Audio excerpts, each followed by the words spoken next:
edition of your favorite up and coming podcast, Panda Watch. Yay, As yay. always, I'm Steven Zebrak with It's your boy Kev Ma. what's up, Kev? How's it going, baby? It's going well, brother. It's going well. I know And I just saw you. I mean, we took a little week off because of Thanksgiving around the holidays. they gotta have the holidays. Yeah. So how was How's your it? Thanksgiving? Oh, Thanksgiving was lovely for the boy, man. Got to see local family. We stayed in the Mid Atlantic area, specifically Bowie, Maryland. Okay. Sister lives out there. Went to go visit some aunts and uncles. Typical go to the family house, eat some food, or before that, have a long prayer session, eat some food, and then sit on the couch with your cell phone while everybody else is talking about who knows what they're talking about. Yeah. So two quick questions here. One, how long is the prayer session before you eat on Thanksgiving? Oh, well, this one. So, for background for people, I am Roman Catholic by way of Western Africa, Liberia, and so most of my immediate family, my mother and my sister, we are Catholic. So we've got an 8-second prayer that gets us in, gets us out, right to the food. However, my aunts and uncles from the homeland have their own way of praying. They're Christians still, but they are, I think, Baptist, or I don't even know, some other denominations. But Okay. long story short, we had to go around uh, a group of 15, and all of us had to say what we were thankful for. And let's just say that took probably way too long. Yeah, I mean, I've done that before, but it's always been like a before dessert kind of thing. So we've already ate all the food that we wanted to eat, and it's just like kind of like a fun. Oh, what are you thankful for? Yeah, What, gosh, another example of the whites just having a good time.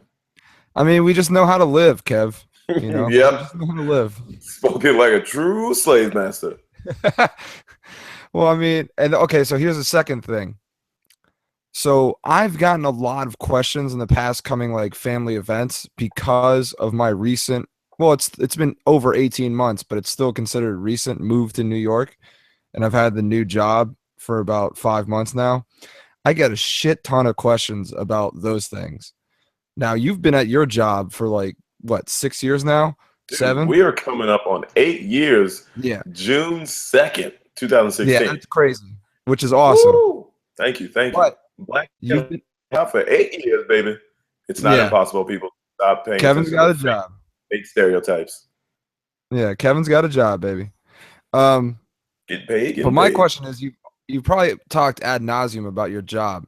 So, does your family still find new things to pester you about, or like ask? I don't mean your family as in your mom and your sister, but the extended family. Do they still find things that they can just like annoy you about? Um, I wouldn't say it's annoying, but maybe our interactions are infrequent enough where they want to be caught up. And for me, it's not more job specific; it's more relationship specific. Right. And I was just thinking that. and in particular, since I've been dating my lovely girlfriend for 3 years, hey Leah, um, my aunt, one of my favorite aunts, she likes to get a little bit saucy, and we all have one of those aunts or uncles who gets after her. And she's my aunt, but we go back and forth because she calls me her little son because she would take care of me and all that good stuff when I was younger. Long story short, she's like, I need a grandbaby. Where's the grandbaby? And I'm like, well, what happened, Auntie Catherine? I thought you wanted me to, propose to the girlfriend and all that stuff. She's like, no, I just want a grandbaby. So to answer your question, I get pestered about relationship stuff, and I'm a huge, like, I'm like pretty much the best goalie there is because I can block every and all goal shot attempts. Right. You're good at deflecting. I'm Okay. very good at deflecting. I see you. I see you. Oh yeah, dog, watch me work. Yeah, I think my extended family and family friends have just given up on the relationship questions with me. They're just like, "Oh, hey, you're still here." You're here again by Yeah, yourself. And just let us know if you want to have a general party. We know it's not going to be a wedding anytime soon, but just let us know if you want to have a party that we could all drink at. There you go. But yeah, no, I mean, sometimes you get the questions that just badger you and annoy you. So I see you're on to the grandkids. Yeah, I mean, I guess we move fast over here. Yeah. But But again, the mantra in our relationship is one day at a time. So sorry, Auntie Catherine, it ain't no time soon. We'll keep you posted.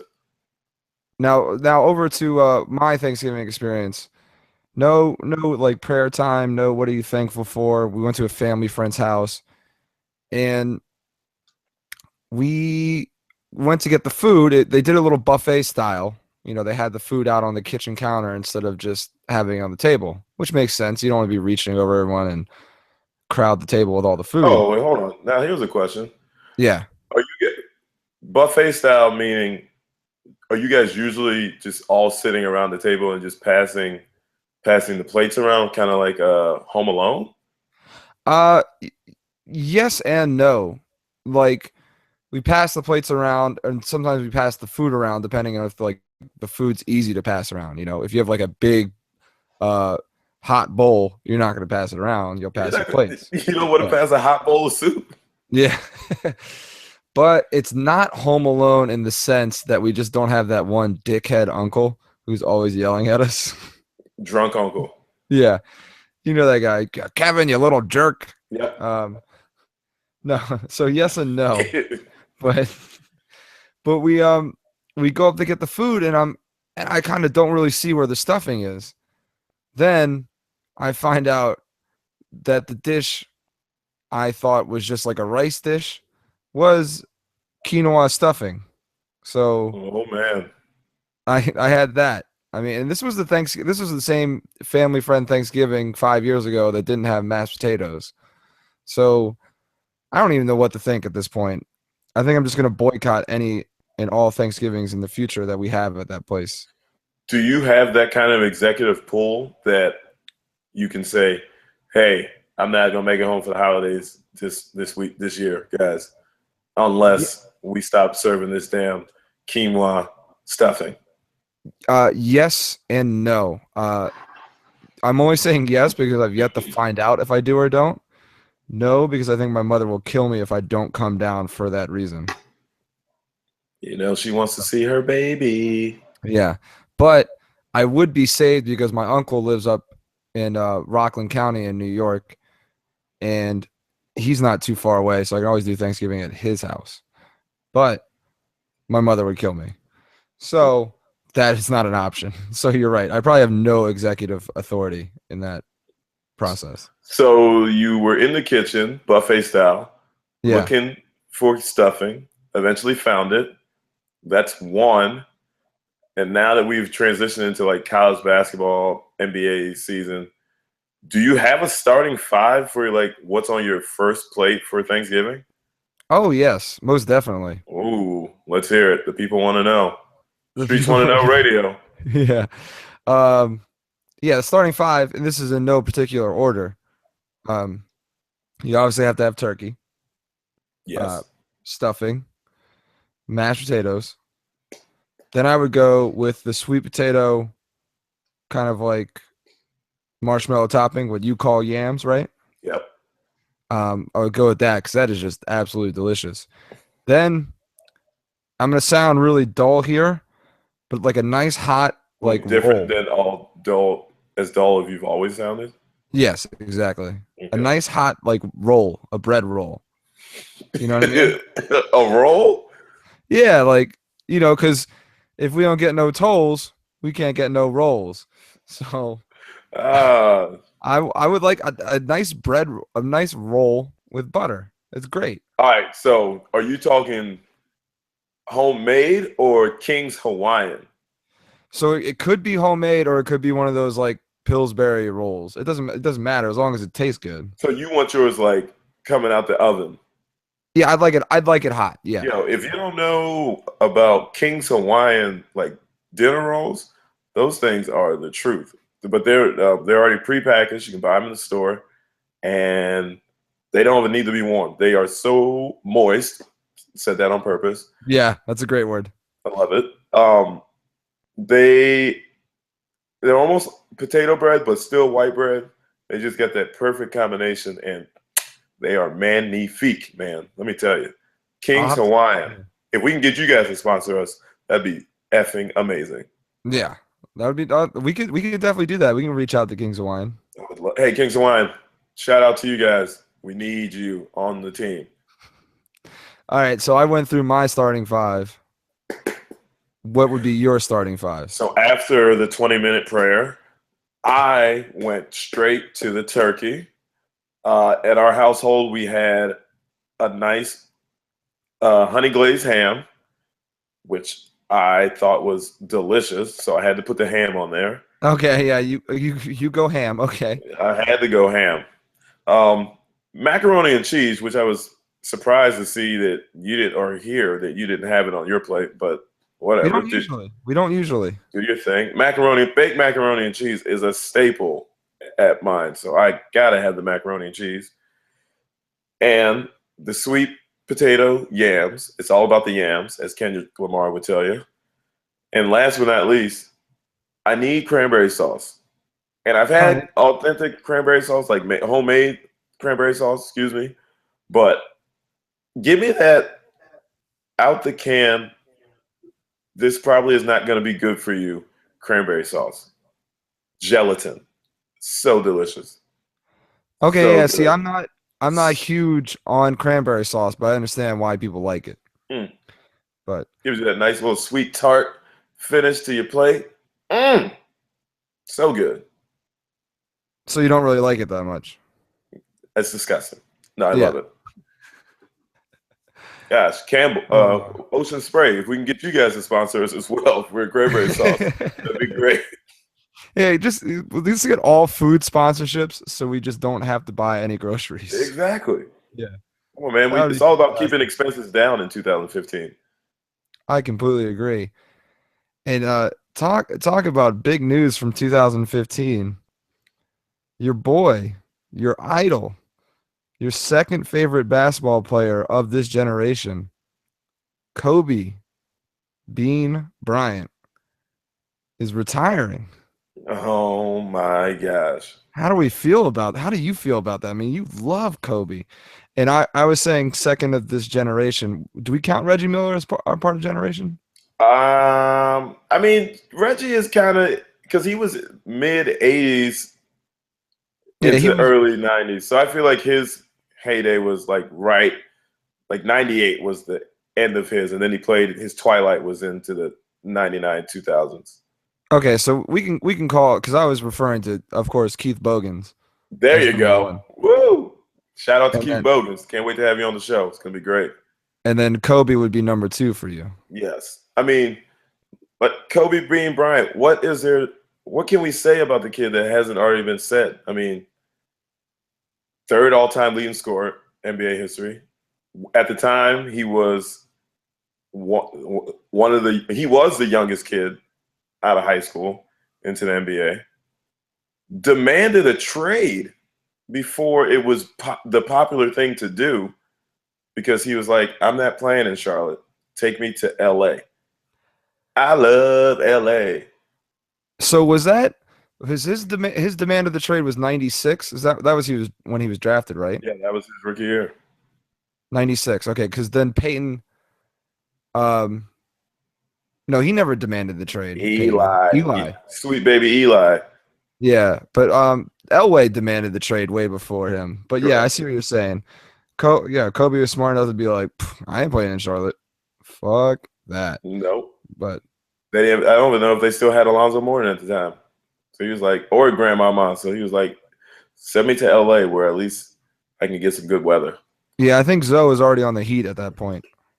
But no, seriously, I like people, my basketball or sports icons are usually very talented, very attention to detail oriented, and they win. And you can say all three things about Kobe Bryant. Oh, right. I mean, 5 NBA titles is nothing to sniff at. That's a lot of winning. He was an assassin. I mean, the Black Mamba. Yeah. It would be sad to see him go. but it's getting easier to see him go because when you watch him play, it's almost like you're watching somebody at the YMCA play. Right, except for tonight when he scorched the Wizards. What did he do tonight? Didn't he hit 30? He dropped 31 tonight, didn't he? And he hit a couple big shots towards the end. Kobe. Yeah. I guess he had to follow up last night's game of 7 of 26, 3 of 17 from 3-point line. Yeah, I mean, he's definitely. I think at the presser last night too, he just kind of laughed about how poorly he's playing. So, what about you? You got a take on Kobe? I don't know real strong take on him. I didn't really like the Lakers when they were winning, but you have to respect the team that they had. It was pretty amazing. No, I mean he was a great player.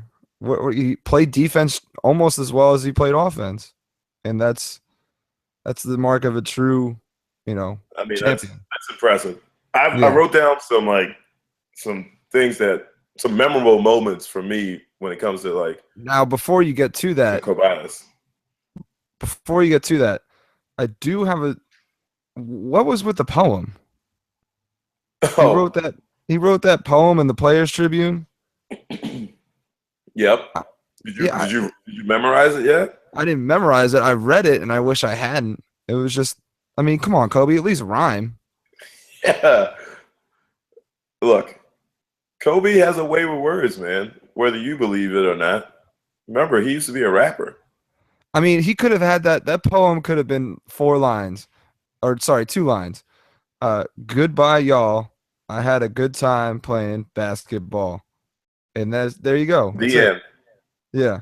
I mean, I don't know why Kobe didn't go with that. But the poem, I like what's going on with the Players Tribune. But, sometimes people try to get outside of their comfort zone and get into places where that's not where their strong suits are. So I agree with you with Kobe giving us a poem that did not rhyme, that essentially, I don't remember what the poem said. It did not rhyme. It wasted this my poem time. up, man. Sorry, guys. Let's bring this. Yeah. All right. So wait, what are your memorable moments of Kobe? Yeah. While I'm looking this up, Kobe had some memorable moments through the NBA. One of them, obviously, scoring 81 points against the Raptors. That's just bonkers. So you went with that over any of his titles? I'm just kidding. I'm giving you a hard time. Yeah. There's no way, because then you'd have all your moments would just be championships. But yeah. Yeah. Number one moment for me all time, or for anybody else paying attention. I mean, we get it. We love team sports, but you watch one person score 81 points in a game, you have to just sit there with your mouth agape. Yeah, that's pretty amazing. But second to that one, though, December 20th, 2005, Kobe actually scored 62 points against the Dallas Mavericks. Do you know how many, at the end of the third quarter, Kobe Bryant had 62 points. Guess how many points the Dallas Mavericks had? 59? 61.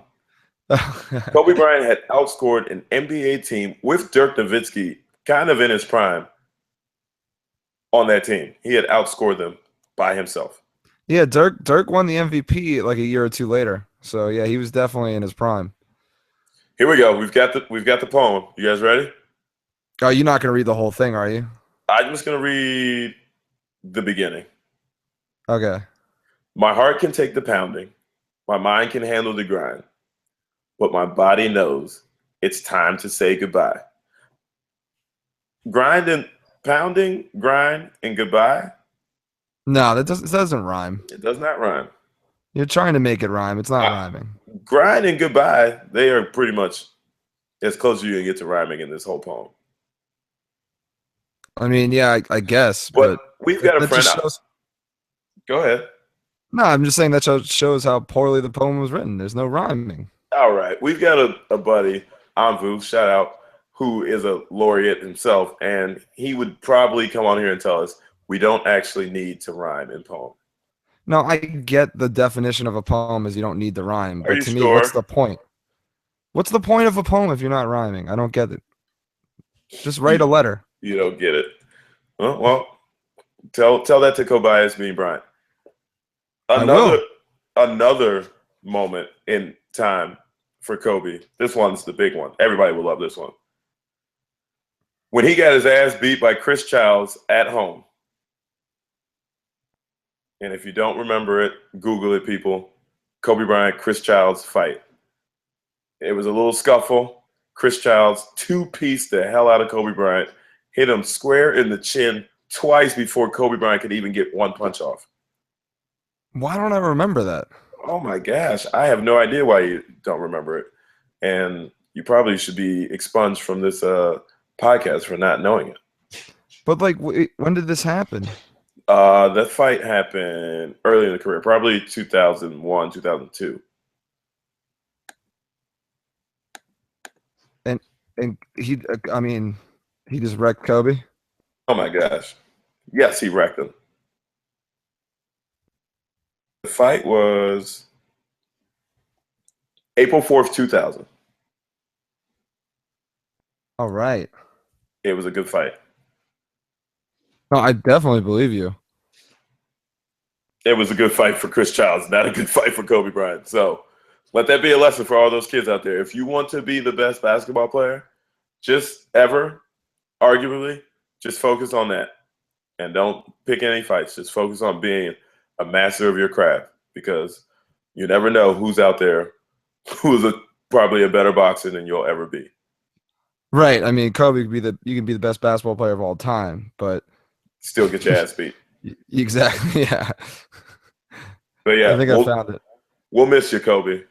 I'm glad that you Yeah, I found mean, he was a great player, and he was a like a fun dude. You know, it had to end at some. it had to end. What doesn't But what doesn't seem like it's going to end is these Golden State Warriors and their run to the record books. yeah, I mean, they're unbelievable. They got another win tonight against the Charlotte Bobcats, or the Charlotte Hornets, sorry. And Steph Curry went off for 40 again. Scored 28 on 10 of 11 shooting. That's ridiculous. In one quarter. Kobe Bryant went 3 for 17 for a game yesterday. And we're talking about Steph Curry going 10 for 11 in a quarter for 28 points. The kid he's light-skinned, so I have to put that in there, but he is a fucking machine. Yeah, I mean, it's incredible to watch him play, and it's a shame I don't get to do it more being on the East Coast with no cable, but he's something to watch. He's the real deal. I was reading a stat on ESPN. It is the longest streak to start an NBA season since the 1884 St. Louis Maroons. Do you know how good? Do you know how insanely good your team has to be to go all the way back a whole 2 centuries?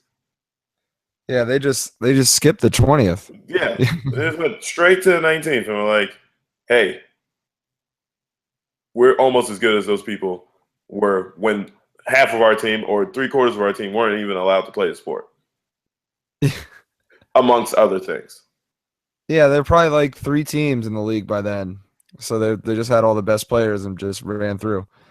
But that's insane. I mean, how well they're playing. The Warriors are on fire right now. Yeah. The Warriors are coming out to play. I'll tell you that.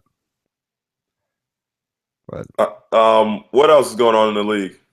Well, Curry seems to think that even as well as they're playing right now, that they're going to lose before the Panthers lose. which Wait, is the kind of Carolina crazy. Panthers? Yeah, the Carolina Panthers. Yeah, he was on record saying we're gonna lose before the Panthers do. I mean, if you had to guess, who would you who loses first? I think with just like how random basketball can be sometimes, I think the Warriors might lose first. I think he's right. But can't the isn't the NFL any given Sunday? Oh yeah, I mean that's a Will great movie. Willie But Beeman. But yeah, no, any you're given absolutely right. Sunday, anybody can lose. If you don't come prepared to play, you can get your ass kicked. Well, it's the same with basketball, and they play more often.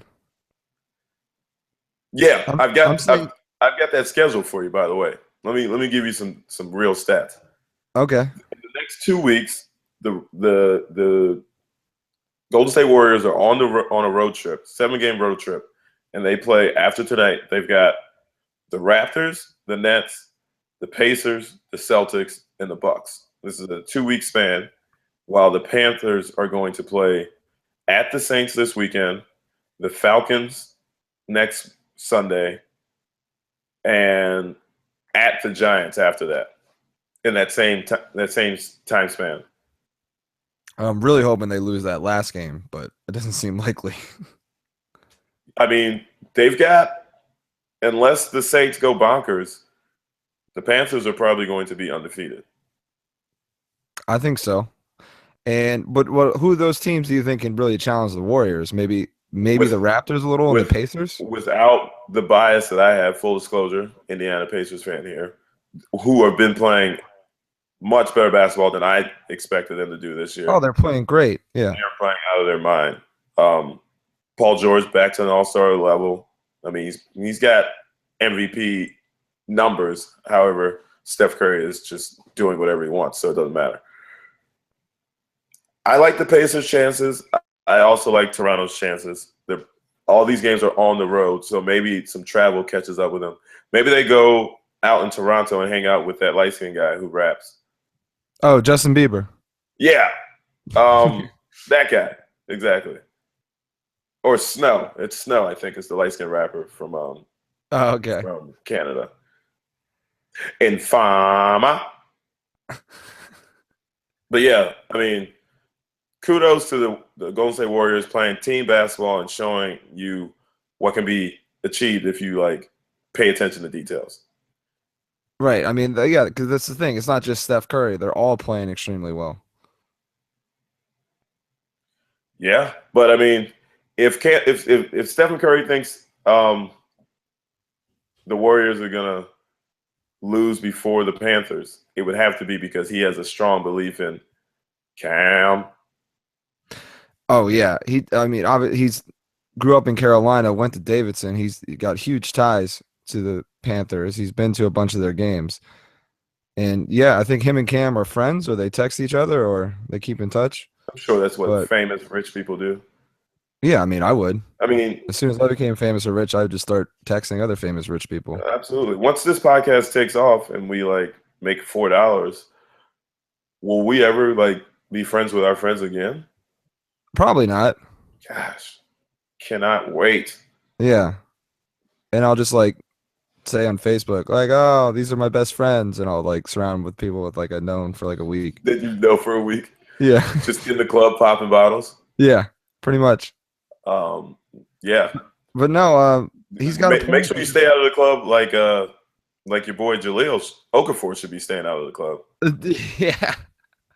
Jeez, this guy's Yeah. having one of the worst weeks ever. Yeah. He is just not making good decisions, is he? As most 18-year-old kids do. Yeah. No, you're right. Most 19-year-old, 18, 19-year-olds aren't making sound decisions. Then again, most 18, 19-year-olds aren't freak athletes, NBA superstars. This is very true. But he he Um, needs he needs someone there, and and I think most young athletes need someone there that tells them to shut the fuck up, get in the car, and go. Because and then he got caught speeding. He's got caught going 108 in a 45 zone. Yep. Like, come He, on, man. he Why are also you had, even driving? he also got apparently, allegedly, he got caught trying to use a fake ID that night he was in the club. Right, that was in Philly. Then he got into a fight in Boston that was Okay. on TV. The fake ID thing was in Philly, and they're like, "Dude, you're the number 3 overall pick. You play in this city. We We know. know we know who you are. We know you're 19. Like we can't serve you." Yo, shout out to. I think I could be friends with Jaleel Okafor. Anybody who is that oblivious that he doesn't think that people would know who he is when he walks into a club. Like, you're 7 feet tall, my man. Yeah. How many 7 feet tall people walk into clubs anywhere, let alone Philadelphia? Right. You don't see it. And then if you do see it, you're like, "Damn, That that dude." motherfucker's tall. Yeah. Yeah. You're like, "He must be somebody. He's 7 feet tall." Oh, and you have a fro, Jaleel Okafor. Yeah. It's not like you're walking around New York City and you just see another random 6'5" white guy. Like, you see plenty of those. But a 7 foot tall, like athletic black guy, you're thinking basketball. I'm sorry. I mean, that was very racist. Yeah, I'm sorry. You see 7 foot tall white guy, you're thinking the same thing. I shouldn't, but No, I'm thinking golf. you're thinking golf, yeah. But yeah, hopefully he can get it together. He gets someone that just reminds him that everything can be put online now. Like, this isn't like the early 90s where he could have gotten away with this shit. Like, everything can be put online now. So, Hey, man, Jaleel, good luck, my man. yeah, certainly don't wish him any ill will. I just hope that he learns from these mistakes and he can go forward. Because, hell, he's 19. He should party. He should hang out. But just do it in a reasonable sense. Do it at home. Right. That's what, yeah. I mean, you have plenty of people who could bring you alcohol. Like, if that's your thing. If that's your thing, indeed. Yeah. So, Where's PandaWatch going next? where are we going next? We're going with Cam Newton. We're going with the undefeated Panthers, and we're going to the NFL. Ooh, Cam. Because he's the MVP in my eyes. It's not even close. Are It's you just- saying it's him. MVP? Okay, now here's the question. Are you saying MVP in he has the gaudiest numbers because that's what they've been doing over the past years? Or you're saying he is the most valuable, indispensable player? We remove him from this team. This team goes from unblemished to rat garbage. I think they're a 500 team without him, no doubt. So they go from 11-0 to like 6-5 or 5-6. I couldn't agree with you more. Yeah. He's showing some leadership, which I think a lot of people, thought was never going to be the case. Well, exactly. That was the thing he got shat on the most when he came out of college. Like, he's not a true leader. Well, think about it. Since that whole, like, him dabbing and him getting like a lot of shit for it that he shouldn't have gotten, but he got a lot of shit for that. The next week, every Panthers player who scored a touchdown, and believe me, there were lots of them because I think they were playing the Redskins the next week, and they scored like 7 touchdowns. Yeah, they scored a lot that week. Yeah. So every Panthers player who scored a touchdown was dabbing. Like, it was really cool to see them be like, "You guys don't like it? Fuck you. We're behind our quarterback, and we're going to keep doing it." And I think, isn't there video of the coach dabbing? yeah, Rivera was dabbing too. Riverboat Ron.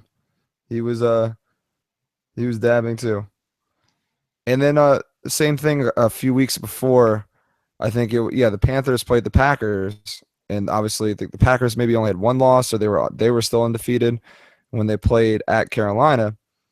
And this Packers fan had a banner that was hanging over the wall. It said like Carolina Packers fan or something like that. It's like Packers fan in Carolina. And Cam Newton tore it down. Now, stadium policy says that all banners from away teams can't be displayed like that. Like, you can have a sign, obviously you can wear whatever you want, but you can't like put a banner and put it over something else in the stadium. So while the stadium probably would prefer a security guard to deal with it instead of Cam Newton, that was the right policy. And then he caught shit for it. And after he caught shit for it, they were asking the players, and they were like, the players were like, nah, I told him to do that. Yeah, I was bothered by the sign, so I told Cam to go take it down. Gosh, man. Yeah, I mean, the Panthers are going to be tough in the playoffs because it seems like they've got great chemistry. It might just be a byproduct of all the success they've had. We don't know what kind of team they'll be if they ever face adversity, but it seems like they all riding together in the same direction, and that is a good place to be in a team sport. Yeah, they just seem like they genuinely like each other.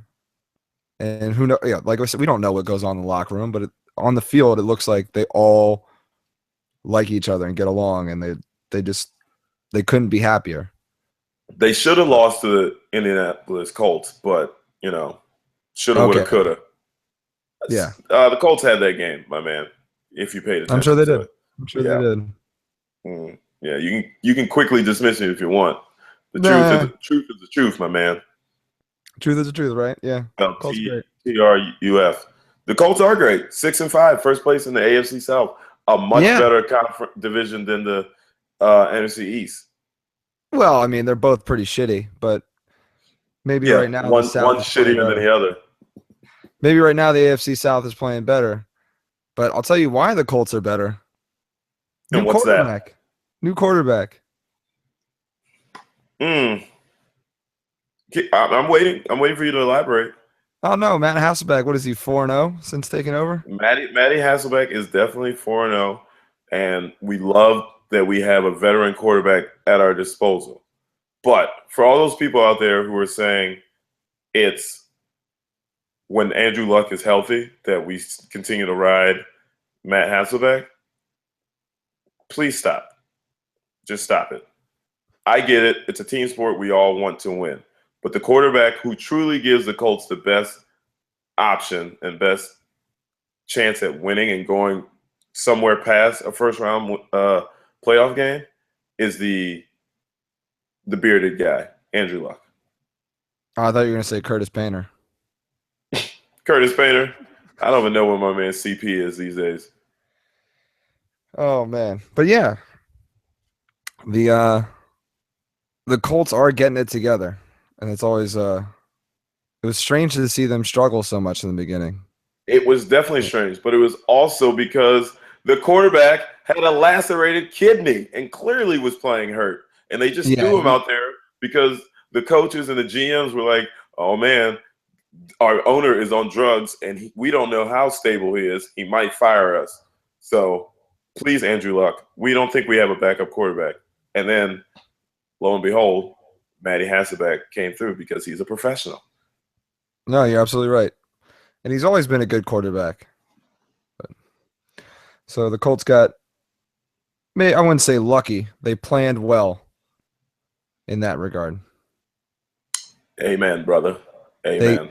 They got a little lucky, if you might. Alliteration. You get it? I get it. Luck. A little luck. Yeah. Speaking of luck. Plus, they're also the horseshoe. It's a symbol for luck. All right. Yeah. Speaking of lucky, the wide receiver for the Giants made another unbelievably not lucky, but skilled catch against the Washington. That catch was amazing. Against the Washington, D.C. Sports Club. And what was another disappointing loss for the Giants? He made a tremendous catch. If you didn't see it, go Google it now.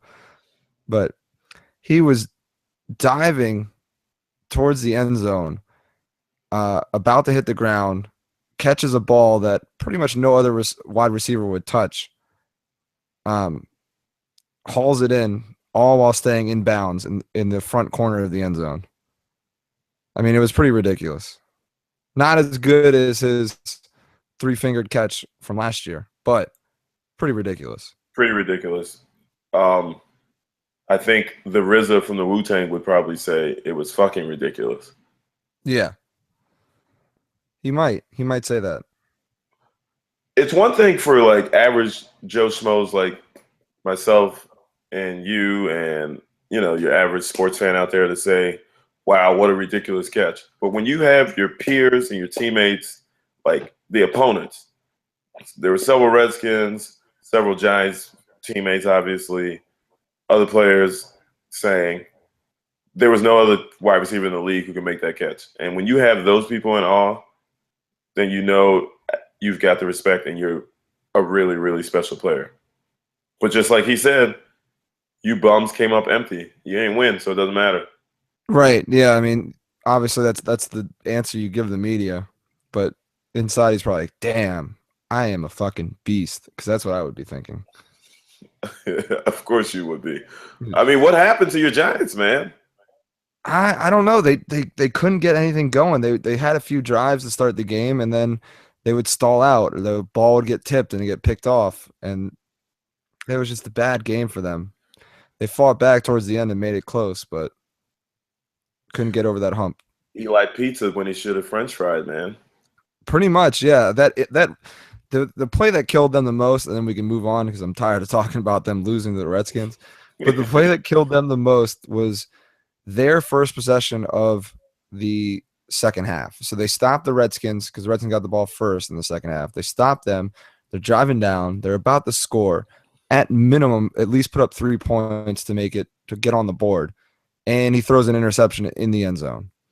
Now, a lot of people were saying that Reuben Randall should have held off the defender harder. Like he was soft in his route. Kind of the same criticism that the kid Lockett got in Seattle at the end of the Super Bowl last year. Yep. But they were saying that he let the defender get under him when he should have, for lack of a better term, boxed him out and kept his position strong with the throw.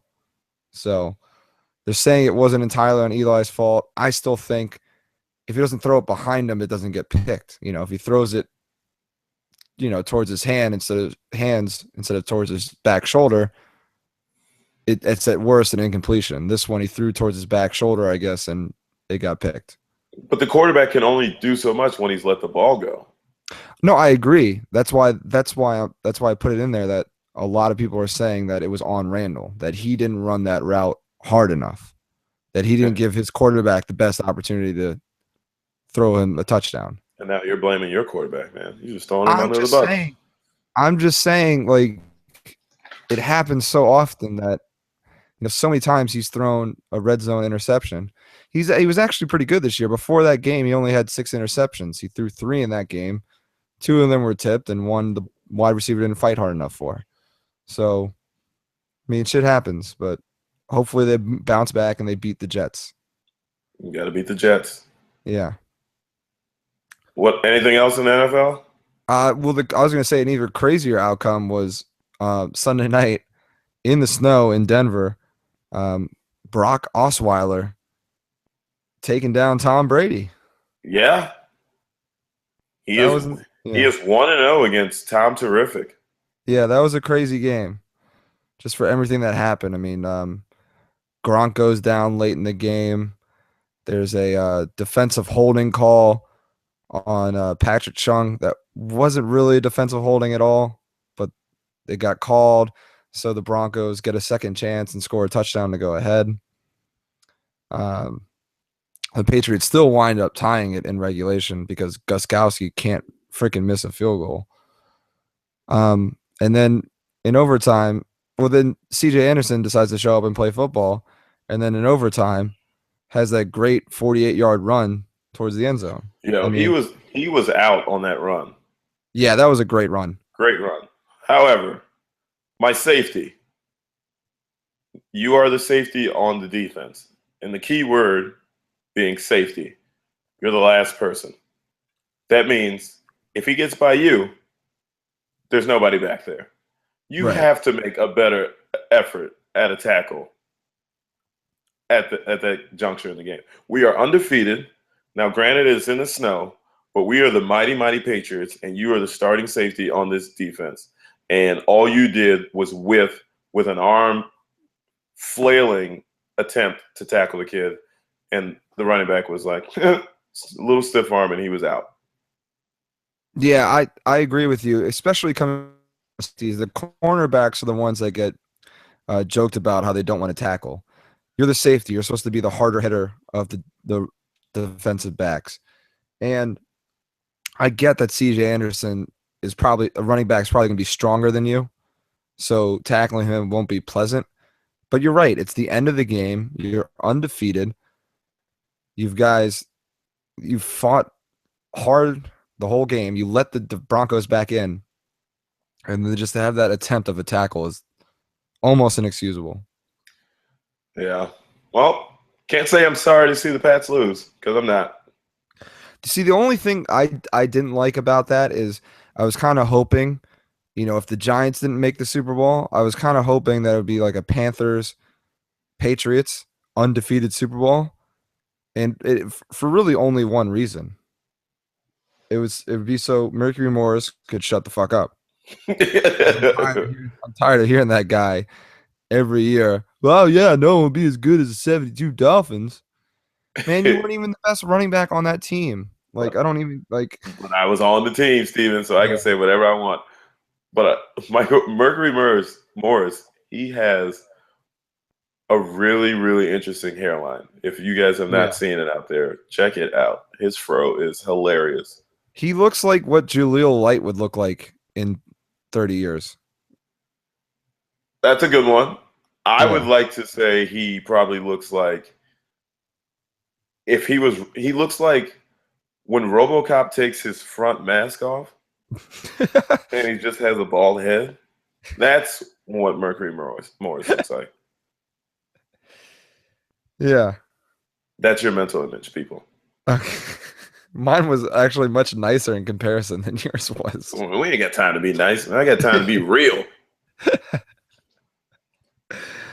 Oh, man. I'll tell you what's real shitty for Nats fans is Zimmerman is officially Jordan Zimmerman, the pitcher. Baseball talk, people. Alert. Baseball people.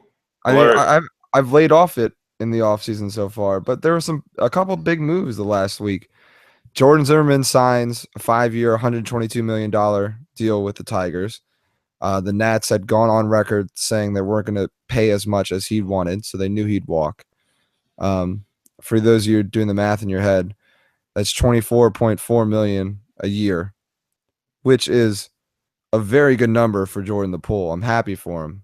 He's, I think, 28, 29, so he's about to enter the prime of his career as a pitcher. So the Tigers wanted to pay the money for him. He goes to a much tougher hitting division because he's got to play the Royals a bunch. He's got to go in. He's got to play against other American League ball clubs. White Sox, right? The White Sox, yep. Tigers. White Sox. Well, he's on the Tigers. He's on the Tigers, so he doesn't have to pitch to my man. Yeah, Miggy. So he doesn't have to get. Yeah, he doesn't have to get busy with it. Yeah, but the Royals are a very good hitting team, and a lot of the American League teams are good hitting teams because they have the benefit of the DH. So he's got to deal with that instead of going through these National League lineups. Plus, I always thought he liked to hit too. So I think St. Louis was in the running for him, but we kind of figured. I always assumed he'd go to Chicago. He's a Midwest guy, so he wanted to go back and pitch in the Midwest. So Detroit makes sense kind of for him. I thought he'd go more Midwest than Detroit, but it is what it is. And I'm just glad we don't. What? Sorry. Keep going. No, I'm just glad we don't have to face him as much as we would have if he stayed in the National League. Yeah, but now since we've gone to interleague or interdivision, or what is it?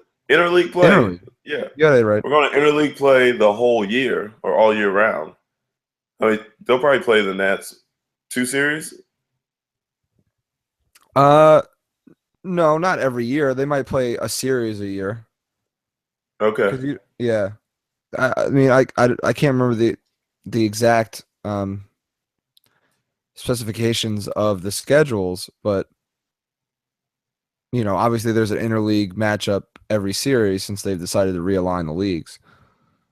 But yeah, but that you're talking about 3 games and there's 5 different starting pitchers. So you could theoretically play the Tigers and never see him on the mound. You could theoretically do that, but let's be real.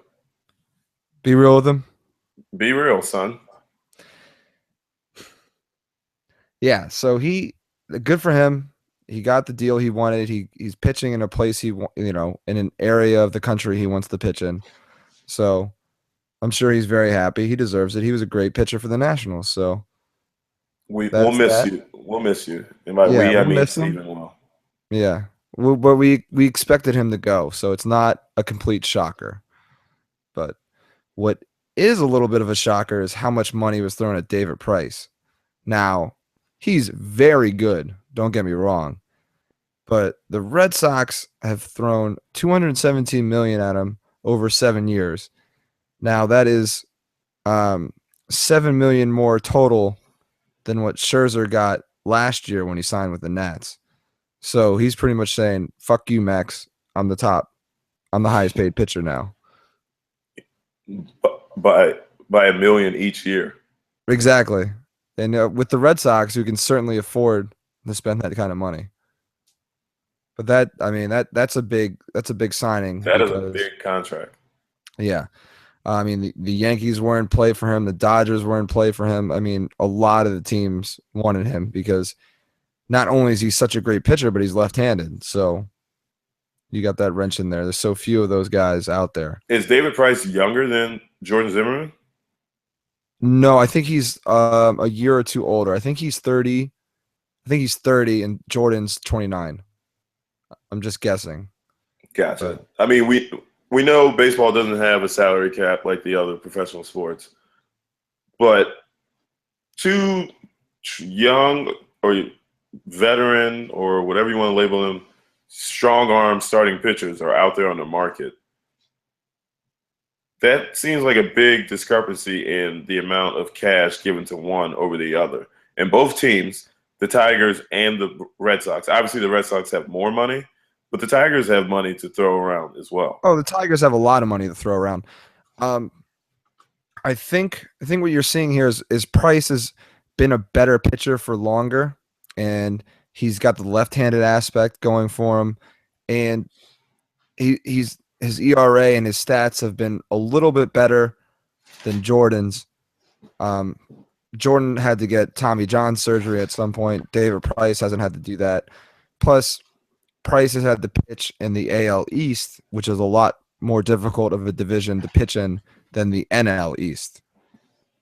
Plus, for a while when Jordan was pitching with the Nationals, they weren't very good, so he wasn't getting the same recognition that Price was with the Rays. So those are a few factors. Price is certainly the better pitcher, but you're right, that is a big discrepancy. It's not only is it $7 million a year more, but the amount of years too. Because usually when these guys do the big contracts when they're 30, they want it at least 7 years so they can kind of be set. They don't need to go out in the free agency when they're like 34, 35 and, taking that chance. Yeah, a chance indeed. I already have $24 million coming to me annually for the next 5 years, but I can't risk those next 2 years. Yeah, exactly. I mean, it's silly to talk about it like that. He'll be fine because even if he gets $5 million a year, that's still $5 million a year to play baseball. He'll be okay. Do your things. Whoa, David Price is now becoming teammates with Big Papi. Big Papi, yeah. It's funny because you don't really think about that at first. You just think, holy hell, 217 million over 7 years. And then you're like, oh, wait, he's becoming a teammate with a guy who he's had public, like, verbal, like, spats with in David Ortiz. Like, he's beamed him one time because he didn't like how he admired a home run, which is stupid, but a different discussion for a different day. But they're now teammates. So, of course, the first thing Big Papi gets asked is, how do you feel about it? And he's like, well, he's our teammate now. So all that stuff is in the past. And he gives the generic, like, it doesn't matter now, because he's right. It doesn't matter. It's a business. You don't have to be best friends with the pitcher. You just have to not kill each other while you're in the locker room. But history showed us that if there is some locker room tension, it could be detrimental to your team, i.e. the Nationals with, my man Papelbon and the MVP, Bryce. The unanimous MVP. Oh, sorry. But you're absolutely right. That is a case where it came up and bit the Nats in the ass. But I don't think Price or Ortiz are as crazy as Papelbon is. Plus, they're both seasoned veterans, whereas Papelbon thought of himself as the veteran who needs to teach these kids what's what, and Bryce Harper was the 23-year-old who was, needed a lesson taught or something. So while you have a very good point that it could boil over and it could cause a problem, I highly doubt in this situation it will. The other real reason that it doesn't matter is because Big Papi, we love you, or Boston fans love you, and you're great. You've been great over the years. But this is your last season, and they just gave me, David Price, $217 million, not you. So, yes, you will be the leader in the clubhouse, but you'll be the leader in the clubhouse the same as a lame duck president. Nobody's going to listen to you. I don't care.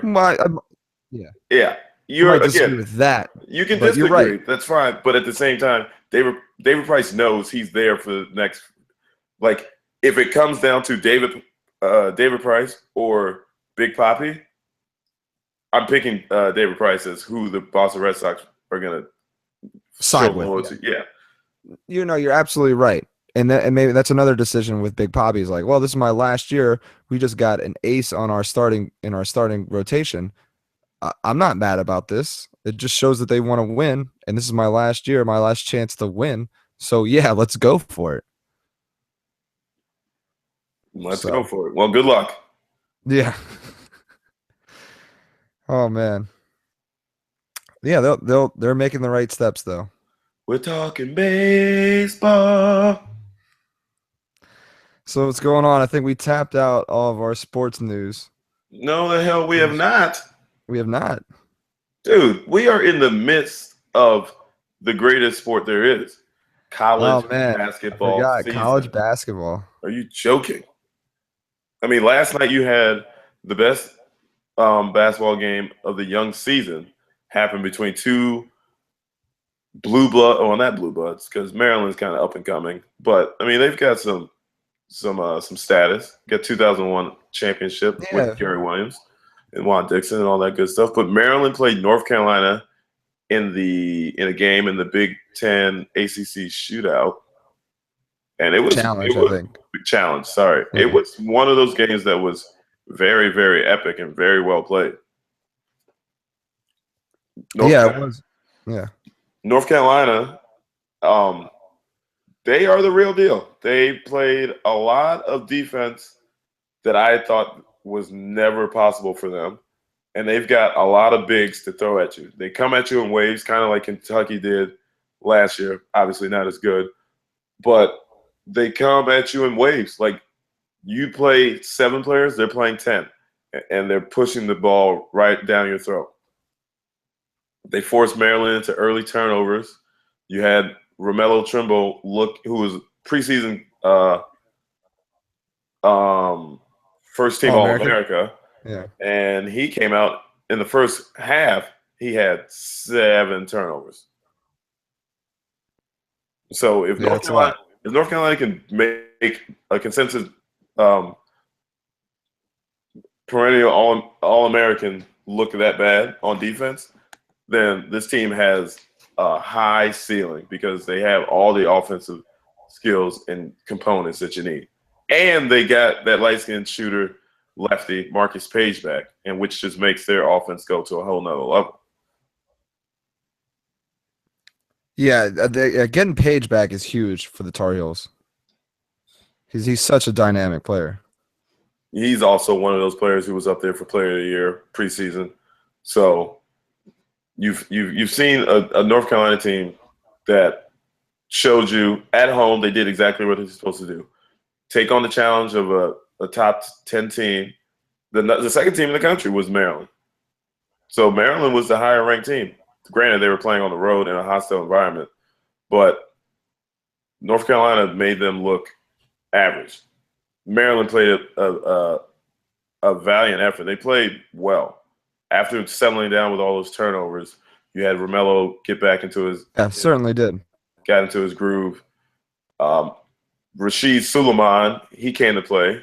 But for Maryland, they had some guys disappear. They have a senior on their team, Jake Lehman, who had led them in rebounding 8 rebounds, but he was 1 for 5 for the field, probably a couple turnovers, and was a non-factor offensively. And you can't have that when you're playing against a team that scores 80, 90 points. You're going to need all hands on deck to score against them. So I thought that was a very, very well played game yesterday in that game. And this is going to hurt, so I'm not going to say it, but North Carolina looked good. Well, I'm glad you can admit that. But the team that everybody is still chasing is down in Lexington.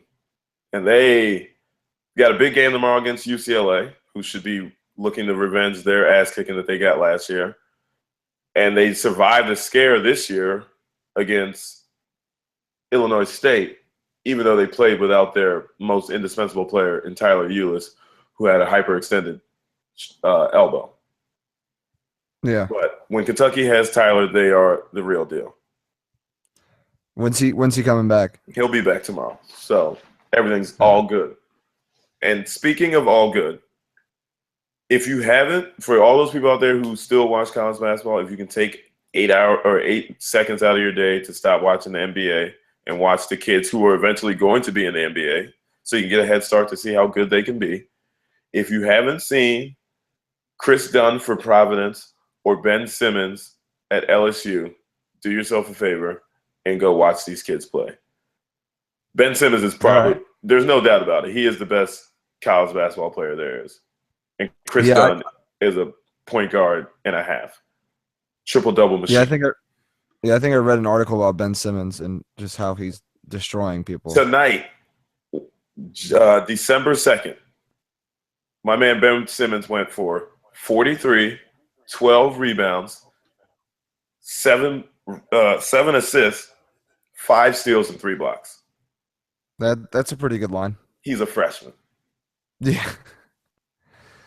Yeah, he's excelente. I don't care who the hell they were playing. I don't know who they were playing, but you put those kind of numbers up, you're the truth. And then Chris Dunn from Providence, point guard, he's about 6'3", 6'4". He had another triple-double, 16, 10, and 14. Jeez. There's people hooping out there, people. Hooping. Yeah. One dude who was certainly hooping was Nolan Roach.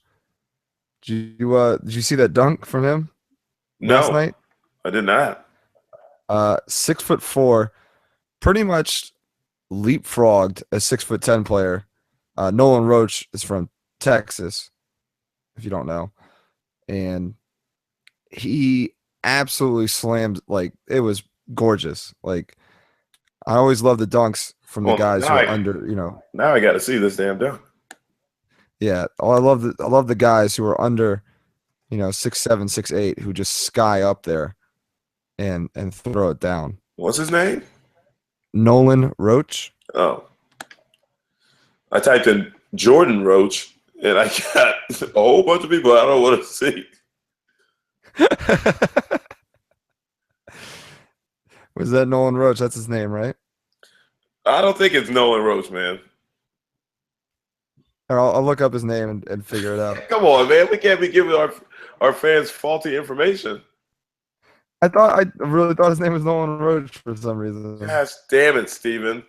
Stop being a police officer. We all don't look alike. Hey. I never said he looked like another person. I just confused his name for a different name. Kerwin Roach. Kerwin. I got his last name right. That counts. Yeah. Oh my gosh. That is disgusting. Right?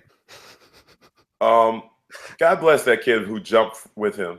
If you Yeah. guys haven't seen this dunk, go check it out now because it doesn't make any sense. Yeah. Kerwin Roach. He jumps really high. Yeah, I told you. Really high. Oh man. I'm always telling you what's what, especially in college basketball. Yeah. What else is going on? Uh I mean, do we want to go somber or do we want to keep it lighthearted? Because No, we want to go somber. It is getting life in America is getting crazier and crazier. yeah. And just for humans. But if that human happens to be black, man, it is fucking tough. Yeah, you just need to be a little extra careful if you're black, which sucks. But Which is intense. yeah. But yeah, we just want to touch on what was going on in Chicago. They finally released the tape of a shooting that happened 13 months ago involving a police officer and a young man who was armed with a knife and was in an altercation with a police officer. And was he running away or running to? He was walking away. Walking away from the police officer. And there was nothing physical about the altercation, right? It was just verbal. I believe it was just him disobeying the officer's request to or order, demand to drop the weapon. Yeah, he had a knife on him. He was walking away from the officer. The reports were he was on PCP, but walking away. I love that. I love how that is definitely. We need to know that he was on PCP. Right, because sprinkle some crack on him. Yeah, it's all good. He's walking away. He's on PCP. Who knows what he's gonna do? He could have just kept walking away. Yeah, those people on PCP, man, you never know. They might just keep walking away. Yeah, I think so. He was walking away, wasn't obeying orders. The officer who had received like 16 other police brutality complaints against him. 16? I think 16, 17, 18, somewhere in that range. So I guess he had a bullet for every citation he received. Yeah, the officer unloaded on him like 16 total shots, hit him. And what I think the popular thing or the reason why it was 16, it was 15 in the clip and 1 in the hole. So the officer just unloaded his entire gun into this young man. I think he was 19 at the time. 19. But the crazy part is what's going on. There's a lot of fallout that was happening immediately after the shooting, but the fallout's been playing out late to this year is because the police superintendent and Rahm Emanuel, the mayor, have been sitting, and other people who are of importance who should be seeing the tape have had the tape for 13 months, and they decided, or a judge forced them to release the tape to the public. Right. Obviously, that's crazy. In an attempt to fucking cover up what the hell that officer did. Yeah, I mean, yeah, officers went into the Burger King and or deleted or took 40 minutes of security footage. Who knows? I mean, what's going on? It's crazy. It's fucking crazy. It doesn't make any sense. It sucks.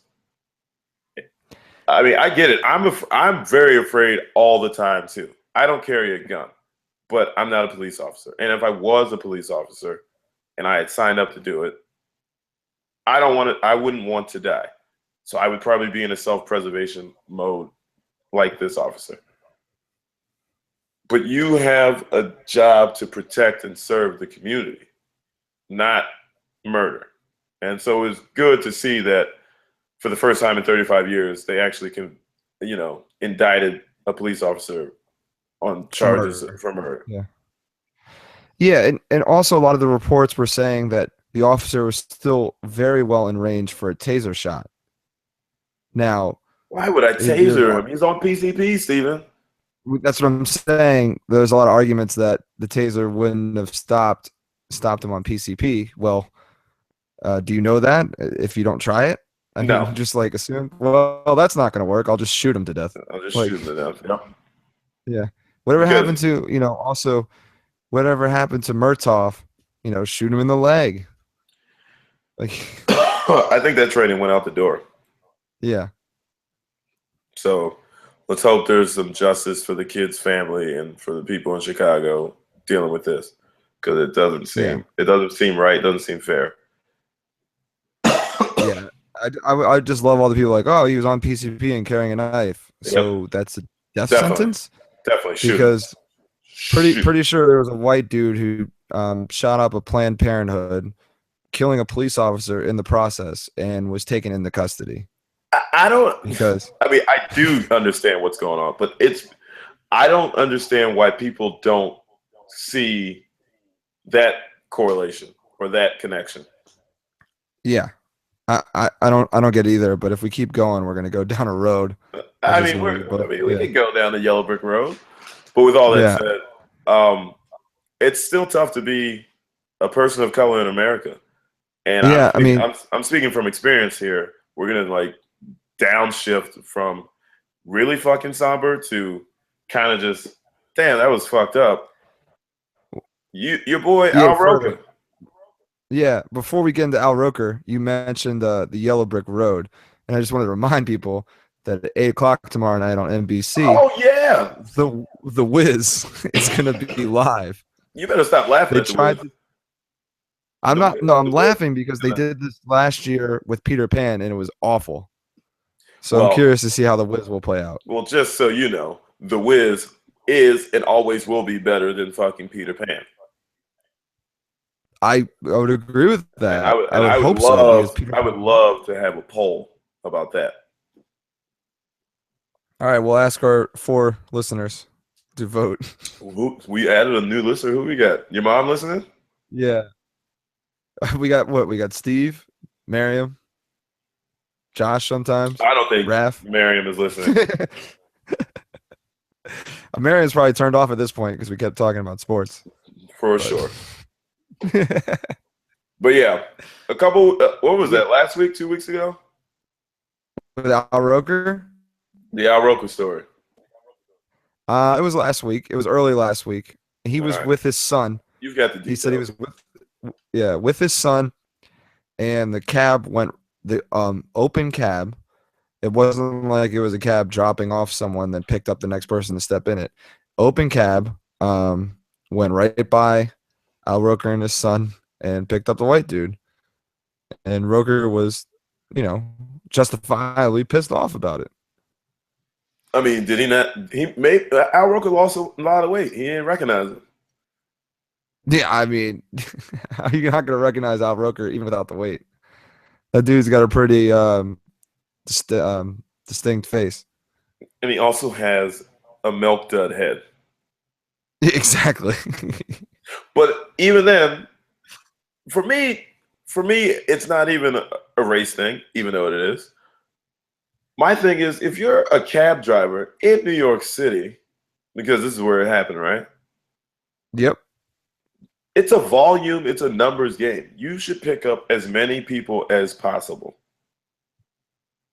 Pick up everybody that you can, and then drop them off and make as much money as you can. Because I don't think you're driving the cab around just because you want to see every nook and cranny of New York City. I think you're trying to make a living. Right. And then their argument would be, well, why am I driving to Harlem or the Bronx? I'm not going to pick up any fares on the way back, which is a stupid argument, but it's an argument they'll make. That's what they just don't. Is he going to Harlem or the Bronx? No, I agree with you. I'm saying that's their mindset. Like, that is their mindset. The mindset is we're going to Harlem or the Bronx? Right. It's just like I'm saying, it's a stupid stereotypical mindset, but that is their mindset. By the way, while we're recording this, I'm actually watching. This is my first time seeing the Jaleel Okafor beat the hell out of people video. Oh yeah, that was great. I watched it earlier today. Gosh, he was chasing these motherfuckers down. Yeah, he did. He did not. He was going after some people. Yeah. But yeah, back on topic. Um, It is hilarious.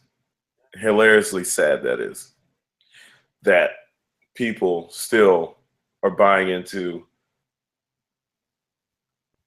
I can't be around a certain race of person because I fear for my safety. right. At I least know let me it's get in the car and then beat you up before you kick me or you pass me out. yeah. Beat you up first. Then Um, no, I agree with you. And I think I told you I saw it happen Sunday night when I was you coming saw it? home. I'm pretty sure I saw it. I'm So like Al Roker, or 98%. you saw something else? No, not Al Roker. I saw it happen to another young black individual. Um, I was in the cab. I'd finally gotten back to the city. Um, it didn't feel like messing with the subway. Anyways, in the cab, and I'm going up along 8th Avenue, which for those you don't know is on the west side of the city. And we got to be getting close to like the street numbers in the 40s or 50s. And we're at a light. I'm not really paying attention. I'm on my phone. All of a sudden, I hear like a banging, like almost someone like hitting a car, not like a person slapping or hitting or kicking a car next to me. So I look over, and it's the cab driver with his light on, meaning he's open and available to pick up, and probably uh I guess over 6 foot tall, like black kid wearing a long sleeve shirt or a hoodie or something, walking away like pissed off.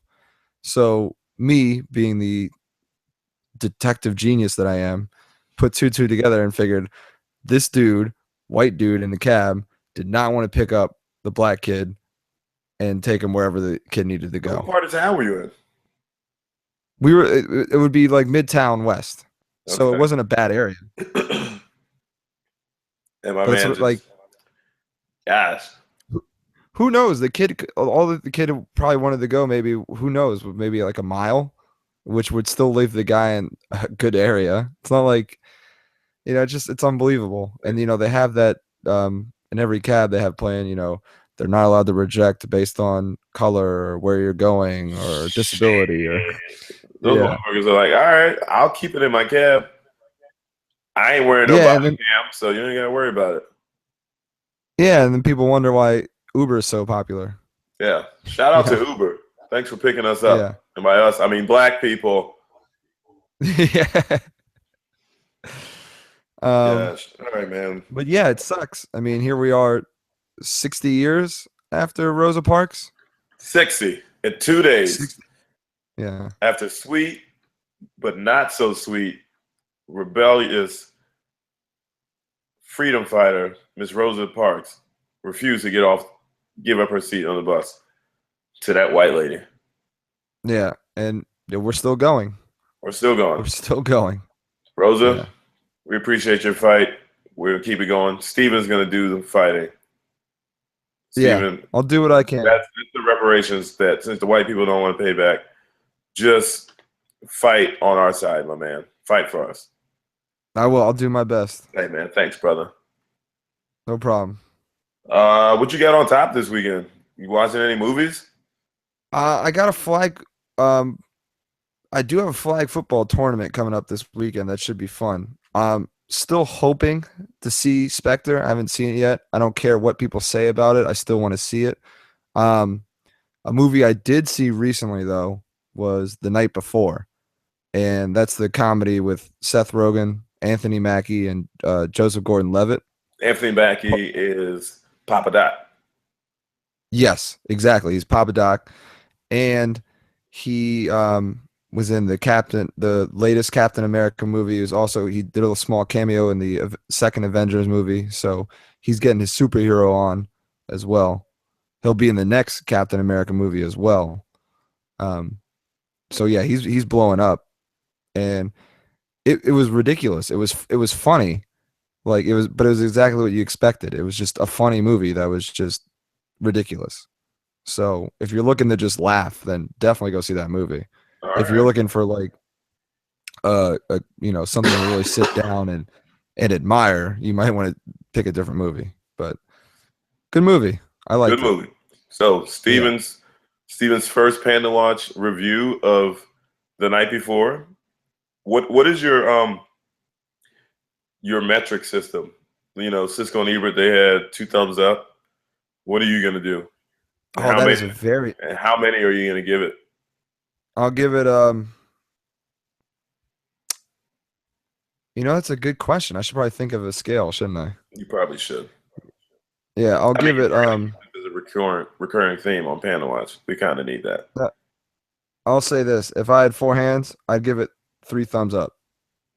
All right, How about that? 3 out of 4 ain't bad. Yeah, no, yeah, it was good because 5 and it was 11, what I. not very good. Yeah, because it made me laugh. It was funny. It did what it was supposed to do. Word.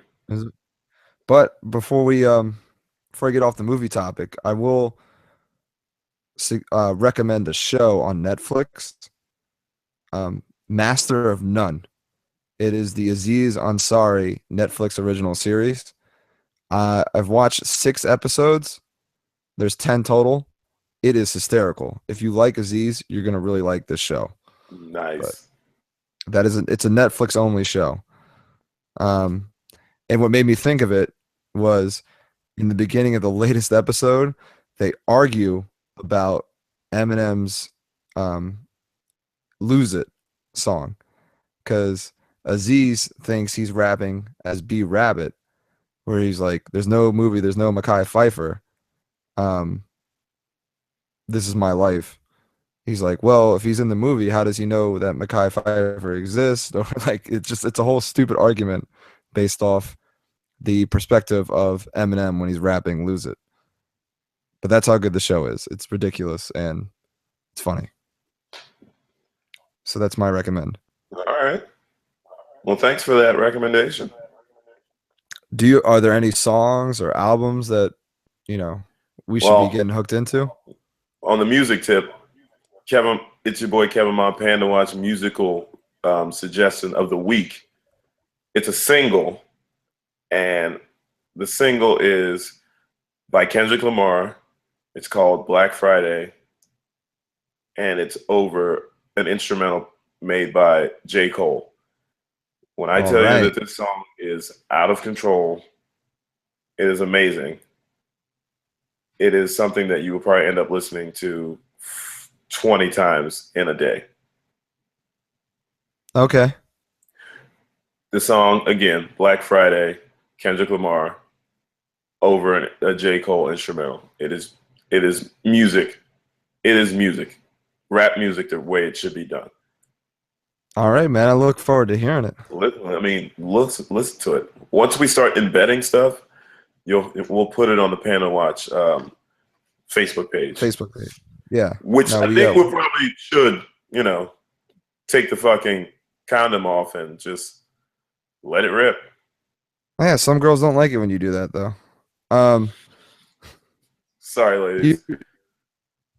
You're right. When I get time tomorrow, I will update our Facebook page with links of all this stuff we're referring to. I'll include the Kerwin Roach dunk that was just ridiculous. We need to see that. Yeah, and we'll include the Black Friday single by Kendrick. Absolutely. Before we say good night to these, or good day, I should say, to these fine people, do you have anything else to add? We love you. We do. And please remember to see us on our Facebook page. It's just PandaWatch Podcast. Once we get conceptualized, we'll put it up there. Right now, it's just a picture of yours truly and Kev Ma in an awesome White Man Can't Jump outfit. And also, we finally we put the PandaWatch logo up there. Oh, have we yet? We have. Shows how much you've been paying attention to it. Yeah, I guess we put the logo up. Sorry, some people have to work. Yeah, what is that? I'm a full-time podcaster, man. Yeah. Part-time voiceover artist. That's the life. But So we'll be updating our Facebook page. We'll start sending out some email blasts. We'll start really annoying you with it. And be on the lookout for that bar crawl January 9th. My team is not in the playoffs. Come And that'll back come out in a Come back and get some more Panda Watch Podcast, people. You know you want to. Yeah. We know you love it. But anyways, until next time, follow us on Facebook. Go to our site on churbit.com, PandaWatch Cast. All of our old casts are there. And until then, peace and love. John And Clantes. there it is. All right. Good night, people. Peace.